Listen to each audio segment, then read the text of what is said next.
Hi ವೀಕ್ಷಕರೇ, ಎಲ್ಲರಿಗೂ ನಮಸ್ಕಾರ. ನೋಡಿ, ಸರ್ಕಾರದಿಂದ ಗೃಹಲಕ್ಷ್ಮಿ ಯೋಜನೆಯ ಪ್ರತಿಯೊಂದು ಫಲಾನುಭವಿಗಳಿಗೆ ಕೊನೆಗೂ 3 ತಿಂಗಳ 6,000 ಹಣ ಅಂದರೆ ಮಾರ್ಚ್, ಏಪ್ರಿಲ್ ಮತ್ತು ಮೇ ತಿಂಗಳ ಒಟ್ಟು 6,000 ಹಣನ ಕರ್ನಾಟಕದ 24 ಜಿಲ್ಲೆಗಳ ಪ್ರತಿಯೊಂದು ಫಲಾನುಭವಿಗಳಿಗೆ ನಾಳೆ ಸೋಮವಾರ ಜೂನ್ 9ರಿಂದ ಸರ್ಕಾರ ಜಮಾ ಮಾಡ್ತಾ ಇದೆ. ಅದೇ ರೀತಿ ಈ ಬಾರಿ ಸುಮಾರು 1 ಲಕ್ಷಕ್ಕಿಂತ ಅಧಿಕ ಫಲಾನುಭವಿಗಳಿಗೆ ಸರ್ಕಾರ ಈ 6,000 ಹಣನ ಕ್ಯಾನ್ಸಲ್ ಮಾಡಿದ್ದು, ಸರ್ಕಾರ ಜಾರಿಗೆ ತಂದಿರುವ 5 ನಿಯಮಗಳ ಆಧಾರದ ಮೇಲೆ ಪ್ರತಿಯೊಂದು ಫಲಾನುಭವಿಗಳಿಗೆ ಈ ಒಂದು ಹಣ ಜಮಾ ಆಗ್ತಾ ಇದೆ. ಹಾಗಾದರೆ ಬನ್ನಿ ಸ್ನೇಹಿತರೆ, ಸರ್ಕಾರ ಜಾರಿಗೆ ತಂದಿರುವ ಆ ನಿಯಮಗಳು ಏನು ಅಂತ ಕೂಡ ನಾನು ನಿಮಗೆ ಈ ಒಂದು ವಿಡಿಯೋದಲ್ಲಿ ತಿಳಿಸ್ಕೊಡ್ತಾ ಇದ್ದೀನಿ. ಅದಕ್ಕಿಂತ ಮೊದಲು ನೀವೇನಾದ್ರೂ ಇನ್ನೂ ಕೂಡ ನನ್ನ ಚಾನಲ್ನ ಸಬ್ಸ್ಕ್ರೈಬ್ ಆಗಿಲ್ಲ ಅಂದರೆ ದಯವಿಟ್ಟು ಪ್ರತಿಯೊಬ್ಬರು ಚಾನಲ್ನ ಸಬ್ಸ್ಕ್ರೈಬ್ ಮಾಡ್ಕೊಳ್ಳಿ, ಹಾಗೆ ವಿಡಿಯೋಗೆ ಒಂದು ಲೈಕ್ನ ಕೊಡಿ. ಹೌದು ವೀಕ್ಷಕರೇ, ಗೃಹಲಕ್ಷ್ಮಿ ಯೋಜನೆಯ ಪ್ರತಿಯೊಂದು ಫಲಾನುಭವಿಗಳು ಪ್ರತಿನಿತ್ಯವೂ ಕೂಡ ನಮ್ಮ ಬ್ಯಾಂಕ್ ಖಾತೆಗೆ ಹಣ ಜಮಾ ಆಗ್ತಾ ಇಲ್ಲ ಅಂತ ಕಮೆಂಟ್ನ ಮಾಡ್ತಾ ಇದ್ರಿ. ಇದೀಗ ಕೊನೆಗೂ ಸರ್ಕಾರದಿಂದ ನಿಮ್ಮ ಬ್ಯಾಂಕ್ ಖಾತೆಗೆ ಒಟ್ಟಿಗೆ 3 ತಿಂಗಳ 6,000 ಹಣ ಅಂದರೆ ಮಾರ್ಚ್, ಏಪ್ರಿಲ್ ಮತ್ತು ಮೇ ತಿಂಗಳ ಒಟ್ಟು 6,000 ಹಣನ ಕರ್ನಾಟಕದ 25 ಜಿಲ್ಲೆಗಳ ಪ್ರತಿಯೊಂದು ಫಲಾನುಭವಿಗಳಿಗೆ ಜೂನ್ 9 ಸೋಮವಾರದಿಂದ ಸರ್ಕಾರ ಈ 6,000 ಹಣನ ಜಮಾ ಮಾಡ್ತಾ ಇದೆ. ಗೃಹಲಕ್ಷ್ಮಿ ಯೋಜನೆಯ ಹಣದ ಜೊತೆಗೆ ಅನ್ನಭಾಗ್ಯ ಯೋಜನೆಯ ಪ್ರತಿಯೊಂದು ಫಲಾನುಭವಿಗಳಿಗೆ ಪೆಂಡಿಂಗ್ ಇರುವಂತಹ ಅನ್ನಭಾಗ್ಯ ಯೋಜನೆಯ ಕಳೆದ 5 ತಿಂಗಳ 2,000 ಹಣನ ಕೂಡ ಜಮಾ ಮಾಡ್ತಾ ಇದೆ. ಅದೇ ರೀತಿ ನೋಡಿ ಸ್ನೇಹಿತರೆ, ನಿಮ್ಮ ಬ್ಯಾಂಕ್ ಖಾತೆಗೆ ನೀವು ಗೃಹಲಕ್ಷ್ಮಿ ಯೋಜನೆಯ ಈ 3 ತಿಂಗಳ 6,000 ಹಣನ ಪಡ್ಕೋಬೇಕು ಅಂದರೆ ಸರ್ಕಾರ ಪ್ರತಿಯೊಂದು ಫಲಾನುಭವಿಗಳಿಗೆ 5 ಹೊಸ ನಿಯಮಗಳನ್ನ ಜಾರಿಗೆ ತಂದಿದೆ. ಈ 5 ನಿಯಮಗಳ ಆಧಾರದ ಮೇಲೆ ಪ್ರತಿಯೊಂದು ಫಲಾನುಭವಿಗಳ ಒಂದು ದಾಖಲಾತಿಗಳನ್ನ ಸರ್ಕಾರ ಮರುಪರಿಶೀಲನೆ ಮಾಡಿ, ಒಂದು ವೇಳೆ ನೀವು ಈ 5 ನಿಯಮಗಳನ್ನ ಪಾಲಿಸಿಲ್ಲ ಅಂದರೆ ನಿಮ್ಮ ಬ್ಯಾಂಕ್ ಖಾತೆಗೆ ಸರ್ಕಾರ ಗೃಹಲಕ್ಷ್ಮಿ ಯೋಜನೆಯ ಹಣನ ಕ್ಯಾನ್ಸಲ್ ಮಾಡುತ್ತೆ. ನೋಡಿ ಸ್ನೇಹಿತರೆ, ಇದೇ ಒಂದು ಕಾರಣಕ್ಕೆ ಸುಮಾರು 1 ಲಕ್ಷಕ್ಕಿಂತ ಅಧಿಕ ಫಲಾನುಭವಿಗಳಿಗೆ ಸರ್ಕಾರ ಈ ಬಾರಿ ಗೃಹಲಕ್ಷ್ಮಿ ಯೋಜನೆಯ 19ನೇ ಕಂತಿನ ಹಣ, 20ನೇ ಕಂತಿನ ಹಣ ಹಾಗೂ 21ನೇ ಕಂತಿನ ಹಣ, ಈ 3 ತಿಂಗಳ 6,000 ಹಣನ 1 ಲಕ್ಷಕ್ಕಿಂತ ಅಧಿಕ ಫಲಾನುಭವಿಗಳಿಗೆ ಸರ್ಕಾರ ಕ್ಯಾನ್ಸಲ್ ಮಾಡಿದೆ. ಗೃಹಲಕ್ಷ್ಮಿ ಯೋಜನೆಯಲ್ಲಿ ಇಲ್ಲಿಯವರೆಗೂ ಸುಮಾರು 1,23,00,000 ಫಲಾನುಭವಿಗಳು ಪ್ರತಿ ತಿಂಗಳು ಗೃಹಲಕ್ಷ್ಮಿ ಯೋಜನೆಯ ಹಣನ ಪಡಿತಾ ಇದ್ರು. ಇದೀಗ ಈ ಒಂದು ಫಲಾನುಭವಿಗಳಲ್ಲಿ ಸುಮಾರು 1 ಲಕ್ಷ ಫಲಾನುಭವಿಗಳಿಗೆ ಹಣ ಕ್ಯಾನ್ಸಲ್ ಮಾಡಿದ್ದು, ಉಳಿದಿರುವಂತಹ 1,21,00,000 ಪ್ರತಿಯೊಂದು ಫಲಾನುಭವಿಗಳಿಗೆ ಗೃಹಲಕ್ಷ್ಮಿ ಯೋಜನೆಯ ಹಣನ ಜಮಾ ಮಾಡ್ತಾ ಇದೆ. ಹಾಗಾದ್ರೆ ಬನ್ನಿ ಸ್ನೇಹಿತರೆ, ಸರ್ಕಾರ ಜಾರಿಗೆ ತಂದಿರುವ ನಿಯಮಗಳು ಏನು ಅಂತ ಕೂಡ ನಾನು ನಿಮಗೆ ತಿಳಿಸ್ಕೊಡ್ತಾ ಇದ್ದೀನಿ. ಅದಕ್ಕಿಂತ ಮೊದಲು ನಾಳೆ ಸೋಮವಾರ ಜೂನ್ 9ರಿಂದ ಕರ್ನಾಟಕದ ಯಾವ 25 ಜಿಲ್ಲೆಗಳಿಗೆ ಸರ್ಕಾರ ಗೃಹಲಕ್ಷ್ಮಿ ಯೋಜನೆಯ 3 ತಿಂಗಳ 6,000 ಹಣನ ಜಮಾ ಮಾಡ್ತಾ ಇದೆ ಅಂತ ನಾನು ನಿಮಗೆ ತಿಳಿಸ್ಕೊಡ್ತಾ ಇದ್ದೀನಿ.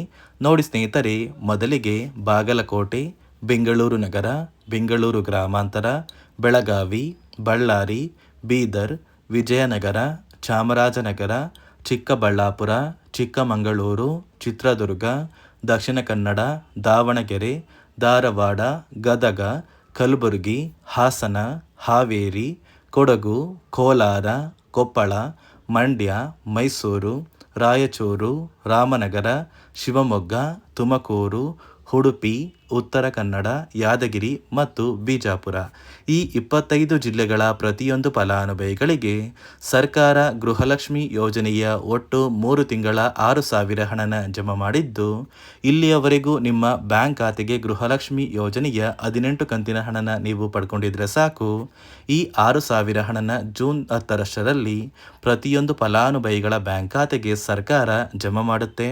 ನೋಡಿ ಸ್ನೇಹಿತರೆ, ಈ ಬಾರಿ ಸುಮಾರು 1 ಲಕ್ಷಕ್ಕಿಂತ ಅಧಿಕ ಫಲಾನುಭವಿಗಳ ಬ್ಯಾಂಕ್ ಖಾತೆಗೆ ಸರ್ಕಾರ ಗೃಹಲಕ್ಷ್ಮಿ ಯೋಜನೆಯ ಹಣನ ಜಮಾ ಮಾಡ್ತಾ ಇಲ್ಲ.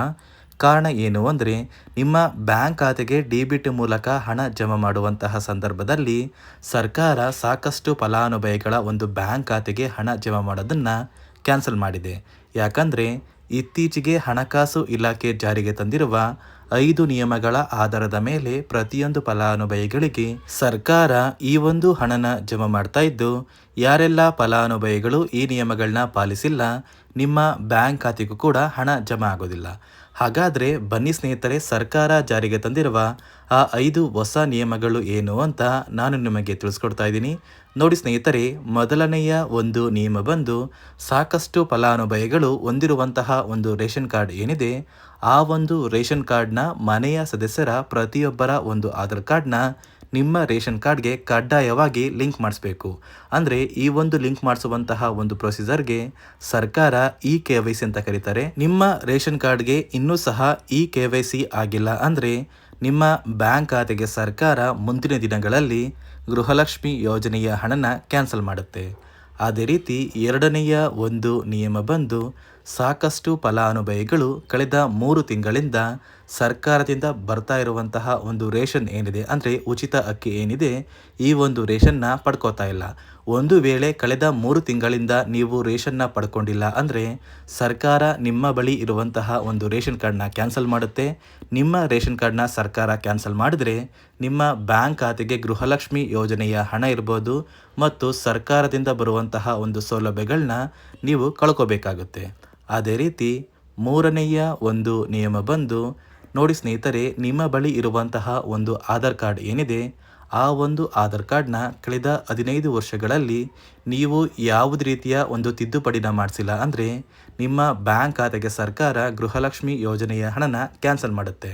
ಯಾಕಂದರೆ ಸರ್ಕಾರದಿಂದ ಬಂದಿರುವಂತಹ ಒಂದು ಆದೇಶದ ಪ್ರಕಾರ ಪ್ರತಿಯೊಂದು ಫಲಾನುಭವಿಗಳು ಕಳೆದ 15 ವರ್ಷಗಳಲ್ಲಿ ಯಾವುದೇ ರೀತಿಯ ಒಂದು ತಿದ್ದುಪಡಿನ ನಿಮ್ಮ ಆಧಾರ್ ಕಾರ್ಡ್ಗೆ ನೀವು ಮಾಡಿಸಿಲ್ಲ ಅಂದರೆ ಕಡ್ಡಾಯವಾಗಿ ಆದಷ್ಟು ಬೇಗ ನಿಮ್ಮ ಆಧಾರ್ ಕಾರ್ಡ್ಗೆ ತಿದ್ದುಪಡಿನ ಮಾಡಿಸಿ. ಅದೇ ರೀತಿ ನಾಲ್ಕನೆಯ ಒಂದು ನಿಯಮ ಬಂದು ನಿಮ್ಮ ಕುಟುಂಬದ ಒಂದು ವಾರ್ಷಿಕ ಆದಾಯ 7 ಲಕ್ಷಕ್ಕಿಂತ ಕಡಿಮೆ ಇರಬೇಕು.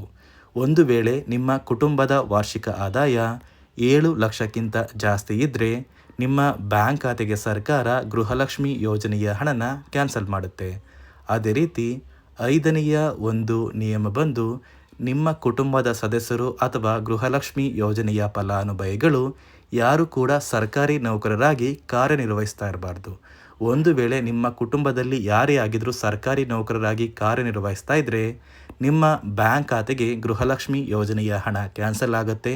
ಈ 5 ನಿಯಮಗಳ ಆಧಾರದ ಮೇಲೆ ಪ್ರತಿಯೊಂದು ಫಲಾನುಭವಿಗಳಿಗೆ ಸರ್ಕಾರ ಹಣ ಜಮಾ ಮಾಡ್ತಾ ಇದೆ.